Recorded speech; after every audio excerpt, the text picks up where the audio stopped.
அனைவருக்கும் வணக்கம். தமிழ் பாடல்களில் அதிகப்படியான தமிழ் சொற்கள் வரணும் அப்படின்னு விரும்புகிற நண்பர்களுக்கும், தமிழ் இலக்கியங்கள் சார்ந்து தமிழ் பாடல்கள் அதிகமாக இடம்பெறணும் அப்படின்னு விரும்புகிறவங்களுக்கும் வணக்கம். அந்த வகையில் இன்றைக்கி நம்ம பார்க்க போகிற தலைப்பு வணக்கம். இன்றைக்கி நம்ம பார்க்க போகிற தலைப்பு இசை உலகத்தில் புதியாக பெரிய தாக்கத்தை ஏற்படுத்தின இசை அபியங்கரா, இல்லை ஏற்கனவே இசை கடவுள்னு அறியப்பட்ட கல் நட்சத்திரம் அனிருத் அவர்களா, அது குறித்தான் இந்த காணொலி பார்க்க போகிறோம். நல்லாரு போவா போனி போவா, கனவே கனவேவா கண்ணுக்குள்ளவா. இசை உலகத்தில் ராஜா, ரஹ்மான், யுவன் சங்கர் ராஜா, அதே வகையில் ஹாரிஸ் ஜெயராஜ், இன்னும் பல இசையமைப்பாளர்கள் கோலோச்சிய காலகட்டத்தில் திடீர்னு ஒரு மின்னல் மாதிரி அடித்தவர் தான் அனிருத் ரவிச்சந்தர். அவர் தாக்கத்தை ஏற்படுத்தின இளைஞர்களோட மனது ஒரு கட்டத்தில் என்ன மாதிரியான இன்ஃப்ளூயன்ஸ் ஆச்சு, அது மூலியமாக தமிழ் சமூகம் என்ன மாதிரியான இசையை விரும்ப ஆரம்பிச்சுது, என்ன மாதிரியான ஒரு சேஞ்ச் அவர் பண்ணார் அப்படின்றது எல்லாருக்கும் தெரியும். அப்படி ஒரு சேஞ்ச் நடந்துட்டு இருக்க காலகட்டத்திலேயே இன்னொரு மின்னல் அதற்கு இணையாக பக்கத்திலே அடிச்சுது. அந்த இன்னொரு மின்னலை பற்றி நண்பர் சொல்வார். செல்ல குழந்தை, சுட்டி குழந்தையான சாய் அபியங்கர் தன் கல்லூரி முடிப்பதற்குள்ளேயே பல படங்களுக்கு இசை அமைச்சு கிட்டத்தட்ட 70 படங்களுக்கு மேலேன்னு சொல்கிறாங்க புக் பண்ணது. ஆனால் நிறைய படங்கள் புக் பண்ணது தமிழ், தெலுங்கு, மலையாளம் போன்ற இசைத்துறைகளில் அவரோட படங்களும் வெளியாகிருக்கு. ஸோ அனிருத் அவரோட சிறிய வயதில் எந்த அளவுக்கு பெரிய சாதனை பண்ணாரோ அதை விட ஒரு பெரிய சாதனையாளராக சாய் அபியங்கர் இப்போ திகழ்ந்திருக்கார். அனிருத்துடைய பாடல்களில் தமிழ் வரிகள் என்ன அளவுக்கு முக்கியத்துவம் பெற்றிருந்தது, அந்த வகையில் என்ன அளவுக்கான முக்கியத்துவம் இன்னைக்கு சாய் அபியங்கரோட பாட்டில் இடம்பெறுது அப்படின்றத பேச போகிறோம். அனிருத்தோட பாட்டுன்னு பார்த்தீங்கன்னா எல்லாருக்குமே ரொம்ப பிரபலமானது போனி போ 3 படத்தில் 3 படத்தில் பிரபலமாச்சு. ஆனால் எங்கள் ஆள் சும்மாவா அவர் படத்துக்கு முன்னாடியே ஆல்பமில் ஆசா கூடன்னு ஒரு பாட்டு, அதுக்கு முன்னாடி கட்சி சேர்னு ஒரு பாட்டு இருந்தது, அது ஓகே. அதை விட ஆசா கூட கொஞ்சம் நல்ல தமிழில் இன்னும் நிறைய பேர் மக்களை சென்று அடைஞ்சிது. ஏங்க அனிருத் பண்ணாதான் ஆல்பம் பாட்டாங்க, நீங்கள் என்ன அதுக்கு முன்னாடி ஆல்பம் பாட்டுன்னு சொல்கிறீங்க? அனிருத்தோட ஆல்பம் பாட்டுலாம் இப்போ ஆல்பம் இல்லையா? ஒரு மின்னல் அடிக்கும்போது இன்னொரு மின்னல் அடிக்கும்போது ரெண்டுத்தையும் சம ஒரே தட்டில் வைக்கணும்ல, அதே அளவுக்கு இதுவும் நிற்கிறானது தானே. படத்தில் வேணால் நாங்கள் சில பாட்டுகள் கொஞ்சம் சத்தமாக போட்டிருக்கலாம், ஆனால் ஆல்பம்லாம் நாங்களும் அதுக்கு இனியாக போட்டிருக்கோங்க. இப்போ விழி வைக்கிற பாட்டையும் நீங்கள் எதுவும் சொல்ல முடியாது. அது இப்போ இருக்க இவ்வளோ இறைச்சலான இசை மத்தியில் விழி வைக்கிற மாதிரி ஒரு நல்ல. உங்ககிட்ட ஒரு கேள்வி வைக்கிறேன். பவளமல்லி பாடல்களில் உங்களுக்கு புரிந்த வரிகளை பற்றி சொல்லுங்க. அந்த பாடல் மூலியமா உங்களுக்கு என்ன தகவல் கடத்தப்பட்டது, அந்த பாடல்களில் தமிழ் வரிகள் பற்றின பார்வை உங்களுக்கு என்ன?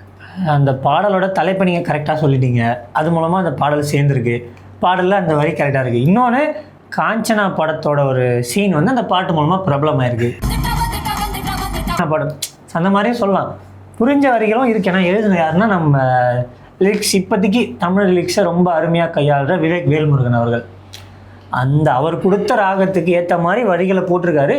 ஒரு சிலர் நீங்கள் பொறுமையாக நிறுத்தி கேட்டால் புரியணுங்க. நம்ம ரகுமான் சொன்ன மாதிரி தான், நல்ல சிஸ்டமில் கேட்கும்போது எல்லாருக்கும் புரியும். நல்ல சிஸ்டம் இல்லை, நீங்கள் நல்ல சிஸ்டம் வாங்கிக்கோங்க, நல்லா கேட்கும். ஸோ அதெல்லாம் தேட்டருக்காரங்க. சரி, நீங்கள் தனி பாடல்கள் பற்றி பேசுனீங்க, ஆல்பம் சாங்ஸ் பற்றி. அனிருத்தோட ஆல்பம் சாங்ஸ் ஒரு ஜென்ரேஷன் எப்படி கட்டி போட்டுருந்துச்சுன்னு எல்லாருக்கும் தெரியும்.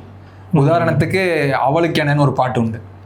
ஒவ்வொரு வேலண்டைன்ஸ் டே அப்போவும் விக்னேஷ் சிவன் அவர்களும் அனிருத் ரவிச்சந்தர் அவர்களும் சேர்ந்து வெளியிட்ட தனிப்பாடல்கள் மட்டுமே ஒரு தொகுதி இருக்குது. அதில் அவளுக்கென வழிகள் தாங்கினோம், அவளுக்கென சுமைகள், அந்த பாடல் எந்த அளவுக்கு ஒரு ஜென்ரேஷனில் கட்டி போட்டுச்சு அப்படின்றது தெரியும். அப்படி பார்க்கும்போது ஆல்பமாக ஒரு படத்தில் எஸ்டாப்ளிஷ் ஆகிறதுக்கு முன்னாடியே அனிருத்தோட வளர்ச்சி மிக உயரமாக இருந்துச்சு. அதை நானும் ஒத்துக்கிறேன். நானுமே விக்னேஷ் சிவன் அனிருத்தோட காம்போக்கு பெரிய ரசிகன். அந்த சென்னை பாட்டு இருக்குல்ல, அது சான்ஸே இல்லை, அது உண்மையிலேயே சான்ஸே இல்லை. அந்த மாதிரி எழுதுறது அதில் கொஞ்சம் ஆங்கில கலப்பெலாம் இருந்தாலுமே ஒரு சாமானியனுக்கு ரொம்ப ஈஸியாக கனெக்ட் பண்ணுற மாதிரி. அது சென்னைக்காரனா அவனை எப்படி மாற்றுறான், ஒரு பாட்டு கேட்டால் அவன் சென்னைக்காரன் ஆகிடுவான்.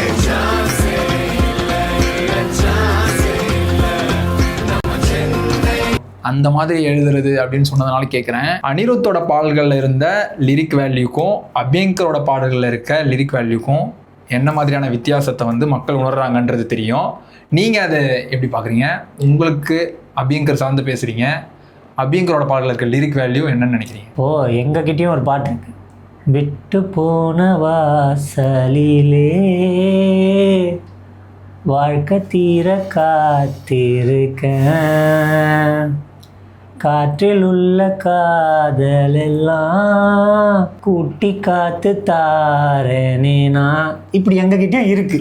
இதை நான் மறுக்கலை, இந்த பாடலில் இந்த வரிகளை நானும் சிலாகிச்சிருக்கின்றது மறுக்கலை. ஆனால் எங்ககிட்ட உன் விழிகளில் விழுந்த நாட்களில் நான் தொலைந்தது அதுவே போதுமே எதுவும் வேணாமே, இந்த மாதிரியான எளிமையான சொற்களில் காதலன் காதலுக்கு இடையான ஒரு இணக்கத்தை பண்ணுற மாதிரியான டியூன் அவர்கிட்ட இருந்தது. அதுக்கான இடத்த வந்து லிரிக் ரைட்டருக்கு அவர் கொடுத்தாரு அப்படின்றத நான் பார்க்குறேன். அந்த மாதிரி ஒரு முழு பாடலாக உங்ககிட்ட என்ன இருக்குது?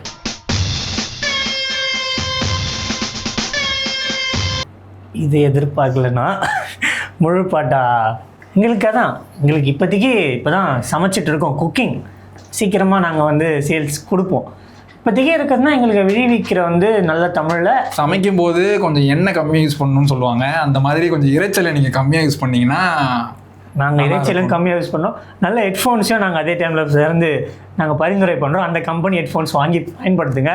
உங்களுக்கு மட்டும் தான் இருக்கா? அதை விட சிறப்பாக ஒரு வரி எங்ககிட்ட இந்த காலகட்டத்தில் 2026 இருக்குது. என்ன தெரியுமா? சொல்லுங்க. ஊரும் பிளட்லேருந்து என் மூச்சாவ பேச்சாவ அது பேர் சொல்லும் அழகவ எனக்குள்ள கலக்குற ஆக்சிஜன். இதுதான் உங்களையும் பாட வச்சோமா அனிருத்துக்காக வந்த சாயம். இதுதான் எங்க திறமை இருக்குங்க எங்க கிட்டயும். ஒசக்கா கேட்டிருக்கீங்களாங்க? ஏசி ரோசா தூசி ரோட்டில் வீசி கை வீசி பேசி வந்தா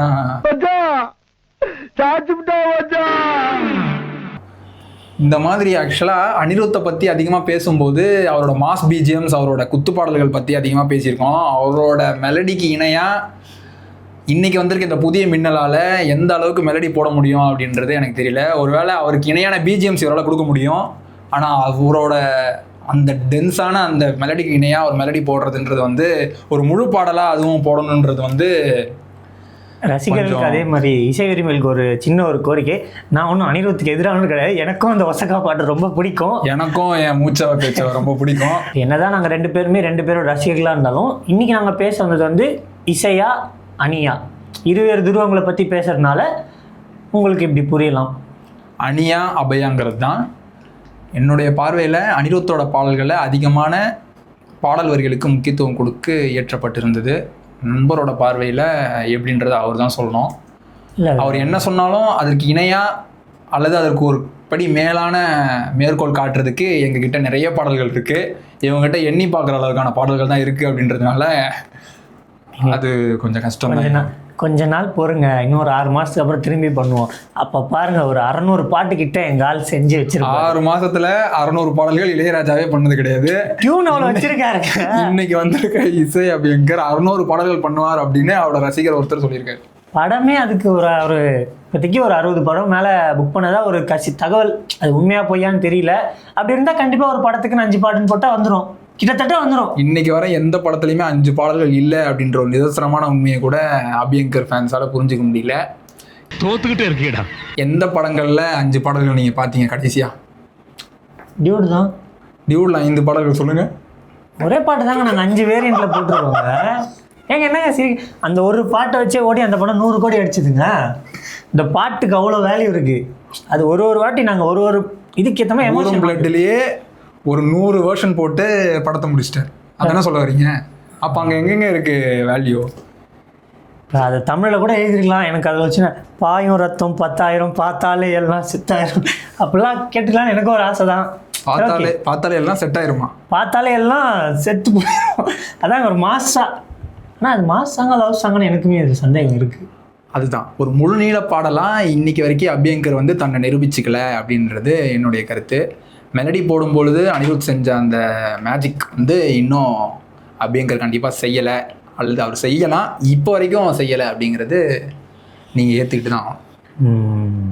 சரி, நாங்கள் இப்போதைக்கு ஏற்றுக்கிறோம், இன்னைக்கு ஏற்றுக்கிறோம், இனிமேல் ஏற்றுக்க மாட்டோம். ஏன்னா இனிமேல் வருது பாடல்கள். நீங்கள் கூட இருந்து ரெக்கார்டிங் பண்ணீங்களா? ட்ரெண்டிங்கில் வந்து அதிகப்படியான மாஸ் பிஜிஎம்ஸ் வந்து அபியங்கர் போட்டுட்ருக்காரு. அபியங்கர் வந்து இன்னைக்கு இருக்கிற எல்லா பெரிய படங்கள்லையுமே தொடர்ந்து இசையமைக்கிறாரு. எல்லா பெரிய ஹீரோக்கள் படங்கள்லையும் அவர் ஒப்பந்தமாயிருக்காரு அப்படின்னு பேசிகிட்டு இருக்க டைமில் சைலண்ட்டாக வந்து ஒரே ஒரு பிஜிஎம்மை போட்டு ஒட்டுமொத்த இன்ஸ்டாகிராம் யூடியூபே அலற விட்டு போயிட்டார். எங்கால என்ன பிஜிஎம்னு உங்களுக்கு கண்டிப்பாக தெரிஞ்சிருக்கும். டிசியில் ராகா ஆஃப் ரிவெஞ்ச் அப்படின்னு ஒரே ஒரு பிஜிஎம் தான். நீங்கள் கஷ்டப்பட்டு 5 படத்தில் போட்டு பேசி வச்ச ஒரு பேரை ஒரே ஒரு 3 நிமிஷ பிஜிஎம்ல எங்கள் ஆளால் முடிச்சுட முடியுது. சேத்திரையும் அடி வாங்கியாச்சு, சேத்திரையும் அடி வாங்கியாச்சு. இல்லை, எனக்கும் அது ஒரு வாரம் மண்டைக்குள்ள ஓடிட்டு இருந்தது. ஒரு வாரத்துக்கு அப்புறம் அது செமையா. ஆனால் அதுக்கு காரணம் எங்க இசை புயல் ஏஆர் ரஹ்மான் ஒரு மேடையில் அவருக்கு சொன்னது தான். நீங்க கொஞ்சம் கிளாசிக்கலையும் இப்போ பேச்சு வந்து இசை புயலை பத்தினது இல்லை, இசையை பத்தினது தான். சரி, ஓகே. இசை புயலை வந்து கூட்டிட்டு வந்தீங்கன்னா நான் வந்து இசை ஞானியை கூட்டிட்டு வர வேண்டியது. சரி, ஓகே. இப்போ எங்க கிட்ட ஒரு பாட்டு இப்போ போட்டிருக்காரு புதுசா. அது பாட்டு முழுசாவே இன்னும் வெளியே வரல. அது ஒரு சின்ன பிட் வந்திருக்கு ஓம் படத்துல இருந்து. வீரா வீரா வா வீரா தீயாய் எரியும் போர்க்காடா எல்ல மீறணும் சீரணும் இமயத்தில் கொடி பறக்கணும் அசுரா. நான் பாடும்போது அது ராவா இருக்கும், மியூசிக்கோட கேட்கும்போது அது இன்னுமே சூப்பராக இருந்தது. இல்லைங்க, அப்படி எதுவும் எனக்கு தெரியல.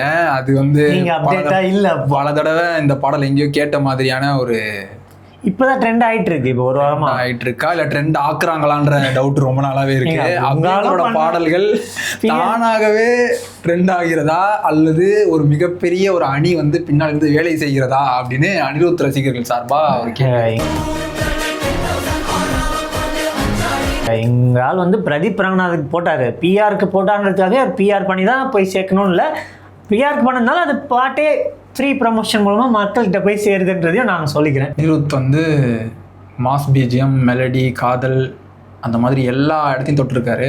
அப்படி ஒரு முக்கியமாக தொட்ட இடங்கள் வந்து எமோஷனல் சாங்ஸ். அதில் வந்து வேலையில்லா பட்டதாரி அப்படின்ற படத்தில் அம்மா பாடல் வந்து எந்த அளவுக்கு பேசப்பட்டுச்சு அவரோட இசைத்திறனுக்காக அப்படின்றது எல்லாருக்கும் தெரியும். அந்த மாதிரியான பாடல்கள் வந்து சூழல் அமையணும் ஃபஸ்ட்டு. அப்படி சூழல் அமைஞ்சாலும் அந்த அளவுக்கான ஒரு ஆழமான ஒரு பாடல் கொடுக்கறதுக்கு வந்து இயல்பாக வந்துடாது அப்படின்னு நினைக்கிறேன். அதுக்கு மிகப்பெரிய பயிற்சியும் அந்த மாதிரியான ஒரு மனநிலையும் அந்த திறனும் இருக்கணும் அப்படின்னு நினைக்கிறேன். அந்த திறன் நான் வந்து அபியங்கருக்கு இருக்குன்னு நம்புகிறேன். ஆனால் அந்த அளவுக்கு அவர் வெளிப்படுத்துவாரா அப்படிங்கிறது எனக்கு தெரியல. இல்லை, அதுலேருந்து ஒரு சின்ன ஒரு சாம்பிளாக ஒன்று வெளியிட்டிருக்காரு. அது நம்ம கருப்பு படத்தில் வந்த ஐயா சாமிங்களா ஏமாத்தாதீங்களா போதும் போவீங்களா நல்லா இருப்பீங்களா. இது வந்து லூப் மோட்ல வந்து ஒரு எமோஷனல் பிஜிஎம்மோட சேர்ந்த லிரிக்ஸா. இதில் தான் அந்த 10 தலை, லாஜிஸ்டிக்ஸ், நேபாள், பூட்டான் இதெல்லாம் அதுல தானே வந்தது.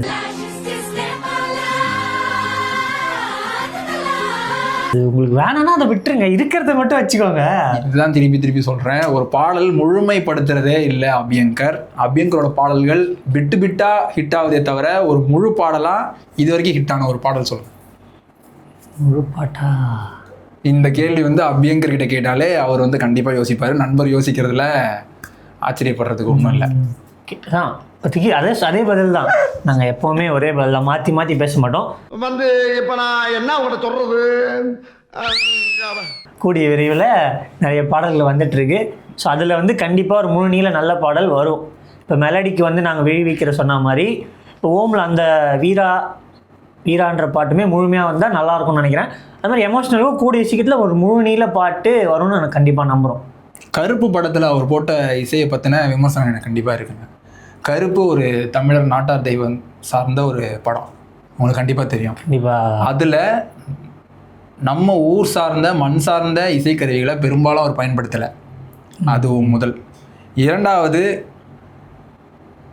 கருப்பசாமியை போற்றி கடைசியாக வர பாட்டில் வந்து அவரோட தொடக்கமே வந்து பாடலில் வந்து எந்த மாதிரி அமைஞ்சிருக்கு அப்படின்றது உங்களுக்கு தெரியும். வெறப்பான்ற பாட்டில் சம்மந்தமே இல்லாமல் ஆங்கில ரேப் எதுக்கு வந்தது அப்படின்றது தெரியல. அதெல்லாமே ஒரு புது முயற்சி. அது வந்து மேற்கத்திய கலாச்சாரங்கள் சார்ந்து வருது அப்படின்னு நீங்கள் சொன்னாலும் இடம் பொருள் ஏவல் அப்படிங்கிற ஒரு கோட்பாடு வந்து தமிழர்கள்கிட்ட பெரும்பாலும் இருக்குது.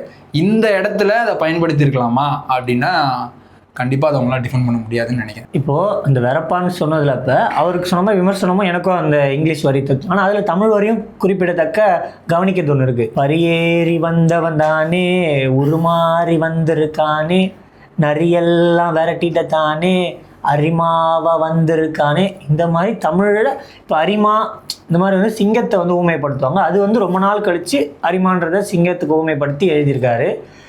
ஸோ இதில் எப்படியும் இருக்குது. இதை தான் நாங்கள் சொல்கிறோம், இந்த அளவுக்கு நல்லபடியாக போயிட்டுருக்க ஒரு பாடலில் அந்த இங்கிலீஷ் ரேப் தேவையா? தமிழ் வரிகள்லேயே இவ்வளோ சிறப்பாக எழுத முடியுது. அந்த தமிழ் வரிகள் உங்களுக்கு இவ்வளோ நினைவில் வைத்து சொல்கிற அளவுக்கான டெப்த் அதில் இருக்குது. அந்த மாதிரியான எழுத்தாளரும் எழுதியிருக்காரு. லிரிக் ரைட்டர் அந்த வேல்யூ உங்களுக்கு கொடுத்துட்டாரு. அந்த இடத்துல திடீர்னு இடையில அந்த இங்கிலீஷ் ரேப்போட தேவை எங்கிருந்து வந்தது? அதுதான் கருப்பசாமி இங்கிலீஷ் பாடலுக்கு டான்ஸ் ஆடுவாரா? இப்போ ஓகே ஒன்று, இப்போ கருப்பசாமிக்கு நம்ம தமிழ் பாட்டு தான் போகிறோம். இல்லை, எனக்கும் அது தமிழ் பாட்டு போடணுன்னு தான் அவருக்கு ஆசை. ஆனால் இப்போ ஒரு புது முயற்சிங்க. இப்போ கருப்பசாமிக்கு நாங்கள் ரேப், புது கருப்புக்கு ரேப் சொல்லித்தரோம். அதுக்காக தான் நாங்கள் ஒரு புது முயற்சியில் தான் நிறைய குறைபாடுகள் வந்து. புது முயற்சிங்கிறது வந்து எப்படி இருக்கணும் அப்படின்னா, ஏற்கனவே இருக்கிற ஒரு வழிபாட்டு முறையோ அல்லது ஒரு பின்பற்றிட்டு இருக்கிற ஒரு முறையோ மேம்படுத்தக்கூடியதாக இருக்கணும் அந்த புதிய முயற்சி எப்போவுமே. இது மூலியமாக வழிபாடுகள்லையோ இல்லை கருப்பசாமி சார்ந்த விஷயங்கள்லையோ என்ன முன்னேற்றம் வரும் அப்படின்னு நீங்கள் நினைக்கிறீங்க? இது கண்டிப்பாக இருக்கிற கலாச்சாரத்துக்குள்ள ஒரு கலப்பாக தான் நான் பார்க்குறேன். இந்த இடத்துல அது தேவையில்லை அப்படின்னு பார்க்குறேன். ஒரு காதல் பாடலை நீங்கள் ரேப் பண்ணிட்டு போங்க, யாரும் எதுவும் சொல்ல போகிறதில்ல. இருக்கிற கலாச்சாரத்துக்குள்ள தேவையில்லாத கலப்புகள் பயன்படுத்தக்கூடாதுன்றது என்னோட. நீங்கள் சொல்கிறது விமர்சனம் சரியாக இருக்குது. சரி, நான் இதை ஏற்றுக்கிறேன். ஏன்னா கருப்பசாமியில் அந்த ரேப் போட்டிருக்க வேணாம். நாங்கள் எப்படி யோசிச்சோன்னா கருப்பசாமிக்கும் ஒரு ரேப் பாடல் சொல்லி கொடுக்கலான்னு. ஓகே, அது கருப்பசாமி சொல்லி கொடுத்த பாடலை நீங்கள் உலகம் கற்றுக்கிட்டீங்களா? ஃபஸ்ட்டு அதை கற்றுக்கிட்டு இருந்தீங்கன்னா நீங்கள் அவரோட இசைக்கருவிகளை பயன்படுத்தியிருப்பீங்க. கருப்பசாமி கிட்ட இருந்து நீங்களே கற்றுக்கல, கருப்பசாமிக்கு நீங்கள் கற்றுக் கொடுக்குறீங்க. போதுங்க, நாங்கள் புதுசுங்க வரோங்க, இப்போ கற்றுக்கிறோம். நான் இப்போதாங்க கேரளாலேருந்து வந்திருக்கோம். நாங்கள் கொஞ்சம் கொஞ்சமாக தமிழ் கற்றுக்கிட்டு அதுக்கேற்ற மாதிரி ரெடி பண்ணி வரோம். ஏங்க அபியங்கருக்கு தமிழ் தெரியுங்க? தெரியுங்க. அவர் வலசரவாக்கத்தில் தாங்க பிறந்தாரு. எந்த ஹாஸ்பிட்டல் அது தெரிலங்க. அவங்க எங்கேயோ வீட்டில் கூட பிறந்திருக்கலாம். ஆனால் இப்போ அவர் தமிழில் வந்து அந்தளவுக்கு அவர் வரிகள், ஏன்னா அவங்க லிரிக்ஸ். இப்போ அனிருத்தும் சரி, அபியங்கர் சொன்னார், ரெண்டு பேருக்குமே விமர்சனம். எல்லாரும் தமிழ் படத்தில் தான் பெரும்பான்மையாக இசையமைக்கிறாங்க. தமிழ் இசையமைப்பாளர் அறியப்படுறாங்க. ஆனால் இன்டர்வியூவில் ரெண்டு பேருமே தமிழ் பேசி பெரும்பாலும் பார்த்ததில்லை. To be very honest, when we started, like I was still a teenager, I was just in undergraduation. So first film வந்து ரிலீஸ் ஆகும்போது just BCom வந்து third yearல இருந்தேன் நினைக்கிறேன். ஸோ முக்கியமான ஒரு விஷயம், இதையும் நான் அட்மிட் பண்ணிக்கிறேன். அனிருத் தான் அதிகமான ஆங்கில சொற்களை வந்து, அதற்கு முன்னே தமிழ் பாடல்கள் ஆங்கில சொற்கள் கலந்திருந்து வாலி அவர்கள் எழுதும்போது நிறைய ஆங்கில பாடல்கள் எழுதியிருக்காரு. ரகுமான் அவர்கள் அதிகப்படியாக பயன்படுத்தியிருக்காருனாலும் இளைஞர்கள் மத்தியில் பாடல்களில் இங்கிலீஷ் வார்த்தைகள் அதிகமாக புகுத்துனது வந்து அனிருத் காலகட்டம் தான். அனிருத் வந்து அந்த காலகட்டம் தான். அது வேறு மாதிரி மாறணும்னு நினச்சிட்டு இருக்கும்போது அதே ஜானரில் அதே மாதிரியான ஒரு ஸ்டைலோட இன்னொருத்தர் வரும்போது அதே மாதிரியான தொடர்ந்து இசையமைப்பாளர்கள் உருவாக்கிடுவாங்களோ அப்படிங்கிற ஒரு. இல்லை, நாங்கள் கண்டிப்பாக நல்ல தமிழை எழுதி அதையும் வந்து உங்களுக்கு எதிராக. அப்படின்னா ஒரு ரேப் போயிட்டுருக்கு, ஒரு ரொம்ப இங்கிலீஷாக, அதுலேருந்து ஒரு நதி பிரிஞ்சு தான் அதுக்கு எதிர் நதியாக வர முடியும். இப்போ நாங்கள் வந்து அதுலேருந்து ஒரு கிளாசிக் ஸ்டைல் இப்போ தான் எடுக்க ஆரம்பிச்சிருக்கோம் ஓம் படத்தில் அந்த இதில். அதுக்கப்புறம் உங்களுக்கு போட்டியாக வந்து நிற்போம் கிளாசிக்கில். இப்போ நீங்களும் கிளாசிக் போட ஆரம்பிச்சிருக்கீங்களா? அந்த மாதிரி இசையை பொறுத்த வரைக்கும் மக்கள்கிட்ட ரொம்ப வேகமாக போய் சேர்ற ஒரு கலை. ஆமாம், அதில் நம்ம எவ்வளோக்கு எவ்வளோ நம்மளை தமிழ் சார்ந்த விஷயங்களை வந்து நம்ம புகுத்துறோமோ அந்த அளவுக்கு தமிழ் மொழி வந்து இன்னும் செழுமையாக அதிகப்படியான மக்கள்கிட்ட புழக்கத்தில் இருக்கும் அப்படின்னு நினைக்கிறேன். அதனால் அந்த மாதிரி சார்ந்து பாடல்கள் வந்து அனிருத்தாக இருக்கட்டும், அபியங்கராக இருக்கட்டும், ரெண்டு பேருமே செய்யணும் அப்படிங்கிறது தான் விருப்பம். அது வந்து புதிய இசையமைப்பாளர்கள் வரவங்களுக்கு ஒரு முன்னுதாரணமாக இருக்கும். இதை நானுமே ஏற்றுக்கிறேன். இப்போ அனிருத் அவர்களும் சரி, சாய் அபியங்கர் அவர்களும் தமிழ் பாட்டுகள் நிறைய தமிழ் வரிகள் கொடுத்தாலுமே இன்னும் முழு நீள தமிழ் பாடல்கள், இன்னும் பழந்தமிழ் சொற்கள், இந்த மாதிரி நிறைய தமிழ் வார்த்தைகளை பயன்படுத்தி தூய தமிழ் நடையில் இல்லைனாலுமே ஒரு நல்ல தமிழ் நடையில் பாடல்கள் நிறைய கொடுத்தா அது வந்து காலத்துக்கும் நிலச்சி நிற்கும். ஆங்கில பாடல்களை காப்பாற்றுறதுக்கு ஆங்கிலேயர்கள் அதிகப்படியான பாப் மியூசிக், ரேப் மியூசிக் பண்ணிட்டு இருக்காங்க. அவங்க யாருமே வந்து அவங்க பாடலில் வேற்றுமொழிகளை பயன்படுத்துறதே கிடையாது. நம்ம வழியை அதை பயன்படுத்தி அவங்களுக்கு வாழ்வு கொடுக்கணுன்ற அவசியம் இல்லை அப்படிங்கிறத சொல்லிக்க விரும்புகிறேன். இப்போ அடுத்து இசைஞானிக்கு அடுத்து, ரகுமானுக்கு அடுத்து, யுவன் சங்கர் ராஜா, ஹாரிஸ், ஜிவி பிரகாஷ்க்கு அடுத்து இந்த இசை உலகில் நிலச்சி நிற்கணும்னா நீங்களும் நிறைய தமிழ் பாடல்களை, தமிழ் வரிகளை இன்னும் நல்லா கையாண்டு அதுக்கான லிரிக்ஸிஸ்ட் பாடலாசிரியர்கள் இருக்காங்க. அவங்கள சரியாக பயன்படுத்தி நம்ம தமிழ் இசையில் வர மாதிரி அந்த ராகம், சந்தம், அடி இதெல்லாம் கொண்டு வந்து நீங்கள் சேர்த்திங்கன்னா இன்னும் மக்கள்கிட்ட நிலச்சி நிற்கும். உங்களுக்கு அடுத்த சந்ததியின் தலைமுறைகளும் அதை பேசுவாங்க. இந்த வீடியோ மூலயமா தமிழ் இசையில், தமிழ் படங்களில் அதிகப்படியான தமிழ் சொற்கள் பயன்படுத்தணும் அப்படின்றத ரெண்டு பேரோட கோரிக்கையாக வச்சுக்கிறோம். அதே மாதிரி தமிழ் திரைப்படத்தோட தலைப்புகளுமே நிறையா தமிழில் வைக்கணும்னு கோரிக்கை வச்சுக்கிறேன். ஏன்னா நிறைய இங்கிலீஷில் வந்துட்டுருக்கு. ஸோ அதை குறித்து அதை முடிச்சுட்டு இந்த காணொலியை முடிச்சுப்போம். ஆமாம், இந்த பிளாட்ஃபார்மை வந்து அவங்க சரியாக பயன்படுத்திக்கிட்டாங்கன்னா இன்றைக்கு இருக்கிற இளைஞர்கள் மத்தியில் தமிழ் சொற்களை அதிகப்படியாக கொண்டு போகலாம் அப்படிங்கிறது எங்களோட ஆசையும் கூட. நன்றி.